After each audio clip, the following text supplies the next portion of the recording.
Welcome to Commerce Munch once again. Last time we have discussed discussed goodwill, treatment of goodwill in the chapter change in the profit sharing ratio of the existing partners under reconstitution of partnership firm. Now, students, we are going to discuss the revaluation of assets and liabilities under that contents, that headings, change in the profit sharing ratio of existing partners. You see, when revaluations of assets and liabilities are done, the partners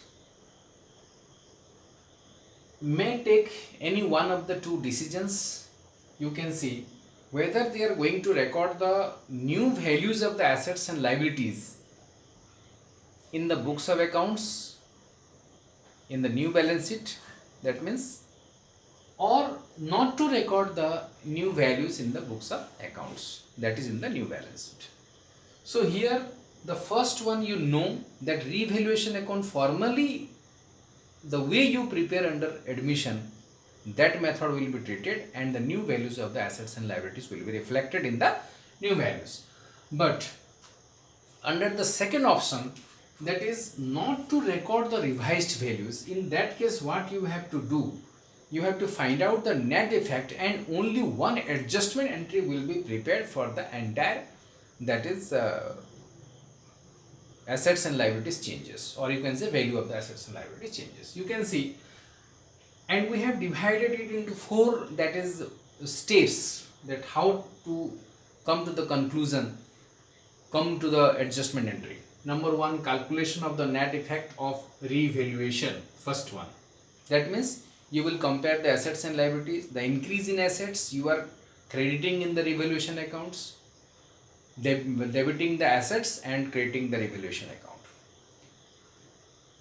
Likewise, you have to take here arithmetically to find out that effect. That means increase in assets will be added, decrease in liabilities will be added, and just the opposite, decrease in the assets will be deducted and increase in the liability will be also deducted.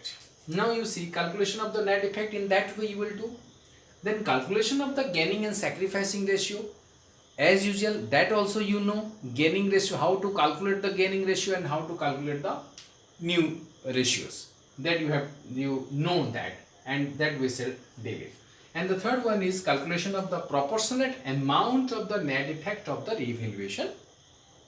Proportionate amount, on the basis of the gaining or sacrificing ratio, proportionate amount you have to calculate. Okay, then ultimately, that is the last part of this particular aspect, is adjustment entry. Adjustment entry will be passed by debiting a partner's capital, or two partners may be there. As per the number of the partners gaining or sacrificing, you have to make the entries there. So let us understand these things by taking one question from your book, that is T.S. Grewal books, that is 4.43 page number and question number 23 of the new edition 2020. So you see, in the questions it is given that old ratio is 2 to 1. I am writing here the old ratio. I have already solved that problem here.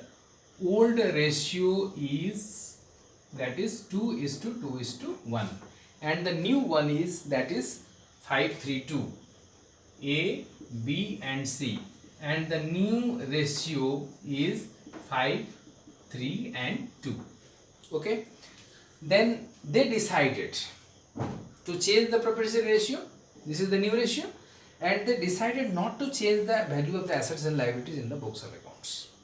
Now there are four, that is two assets and two liabilities are there. You can take that is machinery account book value 2,50,000, earlier it was, and now it is 3 lakhs, so 50,000 increase, that is asset increase. Then in computer you can see that 2 lakhs is there, earlier value is 2 lakhs and now it is, that is 1,75,000, so there is reduction in computer, another asset is decreased, that is decrease, sorry. Then you take Decrease in the sundry creditor, that is liabilities, so that is to be added. 15,000 has been added because earlier sundry creditors was 90,000, now it is 75,000, difference is 15,000. Then the last one, that is outstanding expenses, is a liability, and outstanding expenses, old value was 15 and the new value was 25, so it is increased, so it will be added. So ultimately the effect is 30,000 you if you go on adding this. Now you have to find out the gaining or sacrificing A, B, C. Old ratio 2 by 5, 2 by 5, 1 by 5, and new 5 by 10, 3 by 10, 2 by 10. Now I have made it that is 10 because of LCM, and here also it is 2, so I have multiplied in that way, I have written here. So you can deduct this. Now gain is of A's gain 4 minus 5, that is minus 1, so old minus new, that is gain ho gaya. Then that is 4 by 10 minus 3 by 10, it comes to 1 by 10. One partner is sacrificing, another is gaining, and third partner, that is the that is C, is neither gaining nor sacrificing. So now come to the third, that is calculations of the proportionate amount. 30,000, 1 by 10 is there. One partner is one partner is gaining and another partner is that is sacrificing. So only 1 by 10 will be taken there, and it is 3,000. And that 3,000 will be taken because there is no other partner involved in this aspect, in this situation. So A's capital debited, that is the partner who is gaining here 3,000, and the partner who is sacrificing will be credited.